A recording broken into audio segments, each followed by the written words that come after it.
ആര് ഇൻ ചെയ്ത് വന്നു കഴിഞ്ഞാലും ഇവന്മാര് ഹോമിയോ ഡോക്ടർ എന്ന് പറയും. എന്താ കാരണം? ഇവര് നല്ല ഹോമിയോ ഡോക്ടർമാരെ കണ്ടിട്ടില്ലാത്ത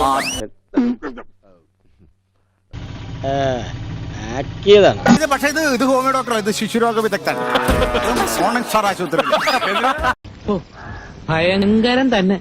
അതും ഈച്ചാട്ടം മുതലാളിയുടെ ഒരേ ഒരു മോൻ. നിക്ക് ഏത് റൂട്ടിലേക്കാ വണ്ടി തിരിക്കണേന്ന് എനിക്കിപ്പോ മനസ്സിലായി. നാട്ടിലെ ഭയങ്കര സുന്ദരനാണ്. സ്കൂളിൽ പോകുമ്പം അയാൾക്ക് സൈക്കിളുള്ള വ്യക്തി, അതും ഡിസ്കോ സൈക്കിൾ. എന്ത് ഉള്ള കോമഡിയാടാ. MLA മാറ്റി മന്ത്രിയാക്കിയാണല്ലോ. വന്നപ്പോ തൊട്ട് സൈക്കിളായി. വേറൊരു മുതലാളിയുടെ മോൻ ഒരുങ്ങിയിട്ട് മീശ വെച്ചേക്കണേ ഷിയാസിനെ നോക്കിയിട്ട്. അതെന്തിനാടാ പന്നി ഇപ്പൊ പറഞ്ഞതല്ല. ഇംഗ്ലീഷ് മീഡിയത്തിലെ പ്രസന്ന വേഷത്തില് ബ്രിട്ടീഷുകാരന്റെ വേഷം കെട്ടിട്ട് വന്ന ആള്. എന്നിട്ട് കാലത്ത് നടക്കുന്ന പരിപാടിയായിരുന്നു. ഉച്ചയായിട്ട് നടന്നില്ല. ഉച്ച കഴിഞ്ഞ് ഊണ് കഴിഞ്ഞപ്പോഴത്തേക്കും മീശ പറഞ്ഞു പൊട്ടിക്കാൻ ആളില്ലാത്തോണ്ട്. എന്ത് കാര്യത്തിനാണിത്? ഒരു സുഖം, ഒരു മനസുഖം. അത് നമുക്കൊക്കെ കുറവുകളുണ്ടെങ്കിലും എല്ലാം തികഞ്ഞ ബിനോടിമാരി ഉള്ളത്. എന്തോ കുത്തി പറയുന്ന പോലെ എനിക്ക് ഫീൽ ചെയ്യുന്നുണ്ട് കേട്ടോ.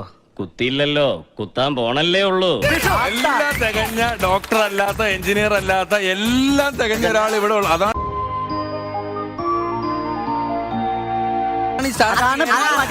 കാരണം നമുക്കെല്ലാം എങ്ങനെ നോക്കിയാലും ചില കുറവുകളുണ്ടാവും. പക്ഷെ എല്ലാം തികഞ്ഞത് ചേട്ടാ അപമാനിച്ചേ ഞാൻ പോയിക്കോട്ടെ. അപമാനത്തിന് തന്നെ അപമാനമാണ് നീ. ഇവിടെ ഈ പുള്ളി ഇവിടെ ഈ ഫ്ലവേഴ്സിലെ ഗോകുലം ഗോപാലൻ സാറ് വന്നപ്പോ പറയാ നമ്മളൊക്കെ സ്വന്തമായിട്ട് ചാനലുള്ള ആൾക്കാരാണ്. എല്ലാം തികഞ്ഞെന്ന് പറയില്ലേ? ഇവിടെ വയറിനൊരു അല്പ കുറവുണ്ട്. ഏതാ വയറിന് കുറവുണ്ട്. അല്ല, എന്നാലും വയറ് വന്നോളും.